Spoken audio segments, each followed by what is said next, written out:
Bonjour à tous, c'est Séverine. Bienvenue sur le Happy Aspie Talk. Aujourd'hui, on va parler de mon diagnostic Aspie.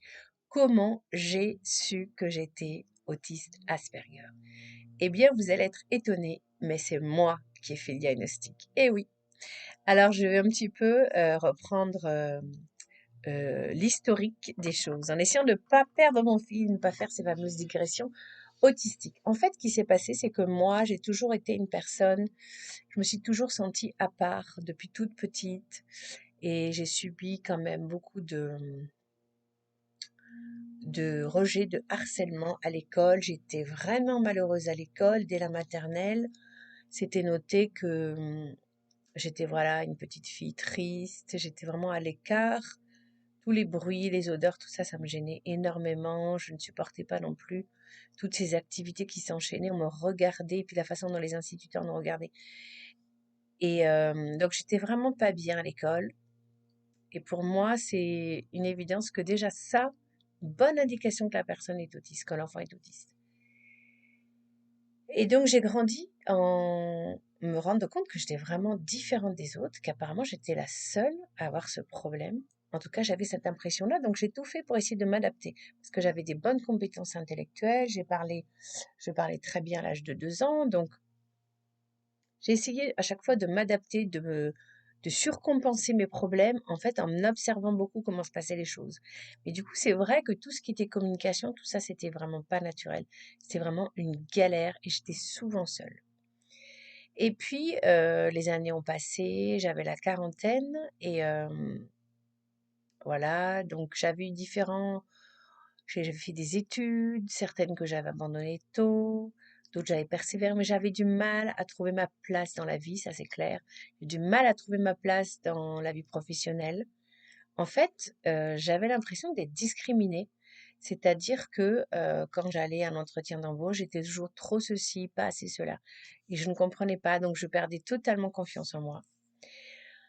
Enfin, voilà, la quarantaine, j'étais mariée, j'avais des enfants et j'avais vraiment l'envie, 3 enfants, d'arriver à un apaisement dans ma vie et ça faisait plusieurs années que je méditais et un beau jour, j'étais en train de méditer et tout d'un coup, je pensais en fait à donc je m'intéressais un petit peu à l'autisme, mais à l'époque, on n'en parlait pas beaucoup et ce qu'on disait de l'autisme, c'était vraiment très caricatural et je risquais pas du tout de me reconnaître dedans parce qu'en fait, on nous montrait des enfants, en fait, qui ne parlaient pas, qui se tapaient la tête contre le mur toute la journée, donc forcément, je risquais pas de me reconnaître là-dedans, vu que moi, je parle énormément et que je me suis jamais, tapé la tête contre le mur. Mais bon, de temps en temps, ça revenait, l'autisme, tout ça, puis on voyait plus l'autisme dans le sens aussi compétences intellectuelles, enfin l'autisme de haut niveau. Et il se trouve que mon fils, en fait, avait des soucis à l'école et il avait du mal à initier des amitiés, mais là, je ne voyais pas non plus le rapport avec l'autisme et en tout cas de ce que je connaissais de l'autisme, de ce qu'on disait de l'autisme. Et il avait un camarade et lui, pour le coup, il avait vraiment l'air de l'enfant autiste, mais ça se voyait typique. C'était un gamin, ça m'avait frappé à une fête d'école, il était au milieu, en fait, de la cour, tout seul et on avait l'impression qu'il n'arrivait plus à bouger. Il était totalement paumé et ça m'a rappelé, moi, quand j'étais gamine, justement, où il y avait une fête, dans mon cours de piano et c'était une fête de fin d'année et là, il y avait plein, plein de monde, tout ce que je déteste et j'étais en panique totale. J'étais, vraiment en panique, je vais voir ma mère et je lui dis, j'arrivais pas à exprimer ce que je ressentais et je lui dis, «J'ai mal au ventre» et je tenais un truc à la main, je sais pas, je crois que c'était comment on appelle ça? Ça y est, je cherche. Je crois que c'était un chou, un truc comme ça. Enfin bon, bref, peu importe, une pâtisserie. Et elle me dit: «Ah, mais arrête de manger, là, tu excédé». Enfin bref, elle n'a pas du tout vu que j'étais en panique sociale. Et donc ce jour-là, donc des années plus tard, j'étais en train de méditer et je pensais à ce garçon et qui pour moi était visiblement autiste et ça n'avait l'air d'alerter personne. Personne ne faisait rien pour ce pauvre gosse qui était en souffrance, qui avait quoi, 9, 10 ans et mon fils était au primaire avec lui et mon fils était son ami. Et tout d'un coup, je me dis: «Mon fils est autiste» qui est en train de méditer et moi aussi je suis autiste. Waouh, ça me tombe pendant la méditation. Et c'est un choc total parce que l'image de l'autisme est tellement négative. Et puis j'ai commencé après à faire des recherches, j'ai fait les tests qui sont en ligne, donc vous connaissez le ASPI, pardon, quiz. Vous avez également le RAD 14 et enfin l'autre test que je cherche de vous retrouver, le quotient autistique. Et à chaque fois, j'avais des scores assez importants. Donc j'ai dit, bon, clairement, tu es autiste, que ça te plaise ou non. Et en même temps, ça m'a soulagée. Parce que quelque part, je trouvais euh, finalement des explications à beaucoup de choses, à ce mal-être que j'avais, cette place que je n'arrivais pas à prendre dans la société, le fait que je ne comprenais pas les relations, et en même temps qu'elles me fascinaient, parce que je m'intéressais beaucoup à la psychologie. Et j'ai compris beaucoup de choses et j'ai commencé du coup, à m'inscrire à des groupes autistes sur Facebook, tout ça. Et c'est vrai qu'au début, je me trouvais pas trop de rapport parce que j'entendais beaucoup de gens qui avaient des problèmes sensoriels, tout ça, et moi, j'avais pas l'impression d'avoir de problèmes sensoriels. Mais au fil du temps, voilà, ça fait 6 ans maintenant que je me suis diagnostiquée autiste. Là, j'ai vraiment totalement la conviction que je suis autiste. Parce que ce qui s'est passé, c'est que j'ai commencé à me dire, OK, tu es autiste, donc tu n'as plus à te forcer à être ce que tu n'es pas. Et donc, j'avais pris un peu, si vous voulez, l'habit de la normalité et je faisais des choses que je détestais faire. Notamment, par exemple, genre, il faut être dynamique, faire plein d'activités, alors que moi, j'aime faire une seule activité à fond. J'aime prendre mon temps. J'ai horreur d'aller dans une journée, s'il faut que j'aille dans plein d'endroits différents. Ça me stresse physiquement, psychologiquement, mentalement. Donc, j'ai commencé à vraiment m'organiser un rythme de vie, m'autoriser à être moi-même, en fait. Et voilà. Et puis, donc, à force de fréquenter les groupes autistes, tout ça, tout d'un coup, mais vraiment mes difficultés autistes et mes forces aussi, parce que je pense que les autistes, voilà, c'est pas que des difficultés, c'est des forces, eh bien, elles sont apparues de plus en plus évidentes. Et voilà. Et d'ailleurs, je voudrais préciser quelque chose, c'est que à l'heure actuelle, il n'y a plus que 2 critères qui sont retenus au DSM. Donc, les Américains sont vraiment les meilleurs au monde. La France est très en retard pour détecter l'autisme, surtout quand c'est un autisme sans troubles mentaux, enfin en tout cas sans, c'est pas ce que je voulais dire, troubles mentaux, sans retard intellectuel. Voilà, c'est ça. La France a beaucoup de mal. Et en plus, quand ce sont des personnes qui ont un haut niveau intellectuel, ce qui est mon cas, c'est encore plus difficile à être diagnostiqué en France. Donc, le DSM, voilà, ne retient qu'une dyade pour l'autisme, c'est-à-dire les problèmes au niveau de la communication sociale et ce qu'ils appellent des comportements répétitifs et restreints. Moi, je ne veux pas dire restreint, je veux dire spécifique. On en reparlera après si vous voulez. Donc effectivement, moi, je suis totalement dans vraiment ces 2 critères. Il est clair que voilà, à mon âge, maintenant, j'ai 51 ans, j'arrive à communiquer, il serait temps, mais voilà tout le temps que ça m'a pris. Ça m'a pris des décennies pour comprendre, que dire, que faire. Et encore, régulièrement, quelqu'un me dit quelque chose qui me trouble et je n'arrive pas à dire à la personne, ce que vous dites me pose problème ou je rentre chez moi, je me refais le scénario, j'y pense pendant des semaines.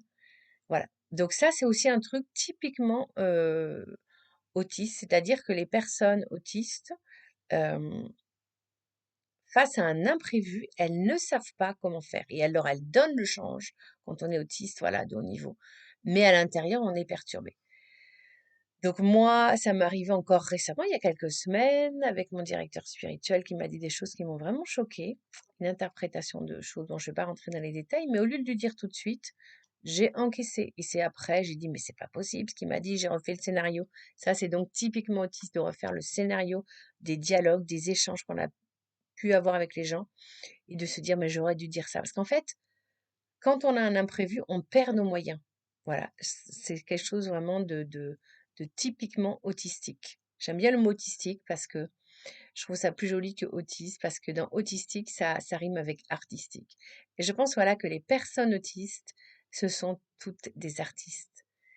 Voilà, il y a les poètes, il y a les créateurs, il y a les peintres, enfin, tous les talents artistiques vraiment sont possibles dans les personnes autistes. Donc c'est vraiment une de nos forces. Alors moi, pourquoi je ne suis pas allée me faire diagnostiquer par des médecins? Alors déjà, il faut savoir que les médecins ont beaucoup persécuté les personnes autistes. Pendant très longtemps, on était considérés comme ayant un problème mental, une maladie psychiatrique. Il y a beaucoup d'autistes qui ont été enfermés, bourrés de médicaments, enfermés dans les hôpitaux psychiatriques. Il y en a encore beaucoup. Donc franchement, c'est les médecins, il faut qu'ils se remettent en question. Ils ont été, ils sont encore malheureusement parfois les grands persécuteurs des personnes autistes. Ce sont rarement les médecins, les psys sont rarement nos amis. Donc déjà, première chose, donc j'avais une grande méfiance vis-à-vis d'eux. Et surtout, j'avais rencontré des personnes qui avaient mon même profil autistique. Et elles me fait raconter à quel point ça avait été une galère pour se faire diagnostiquer autiste, reconnaître autiste. Ça leur avait pris 2 ans. Elles avaient dû rencontrer tout un tas de spécialistes, des orthophonistes, des psychomotriciens, parce que c'est vrai que quand on est autiste, on peut avoir des problèmes au niveau de la psychomotricité. Moi, je sais qu'il y a des gestes en psychomotricité qui sont pas faciles pour moi. Donc voilà, que j'ai une dyspraxie modérée, mais qui est quand même là. Par exemple, je vais donner un exemple très bête, mais ce n'est qu'à 15 ans que j'ai su me moucher, c'est-à-dire que j'ai su souffler par mes narines pour sortir ma morve dans un mouchoir. Avant, en fait, j'essuyais, je ne savais pas. Les lacets, ça a été compliqué. Dans la conduite, effectivement, il y a des choses aussi, notamment pour se garer. J'ai des fois du mal à évaluer les distances. Enfin voilà, au quotidien, par exemple, vous voyez, peler des légumes, tout ça, maintenant je maîtrise parfaitement parce que c'est quelque chose que j'ai fait des centaines de fois. Voilà, je pense que les personnes autistes vont avoir parfois beaucoup de mal à faire des choses très simples qu'un enfant va faire relativement vite, mais nous, on va avoir besoin de beaucoup de temps. Et évidemment, quand on ne sait pas que c'est dû à son autisme et que c'est pas sa faute, et bien quelque part, on nous renvoie une image de gens, on dit empotés, maladroits, mais qu'est-ce que j'ai pu entendre ça? Et c'est super humiliant, c'est juste pas notre faute. C'est, est-ce qu'on dirait à une personne aveugle, tu peux pas faire des efforts pour voir? Bon, voilà, ça n'a aucun sens.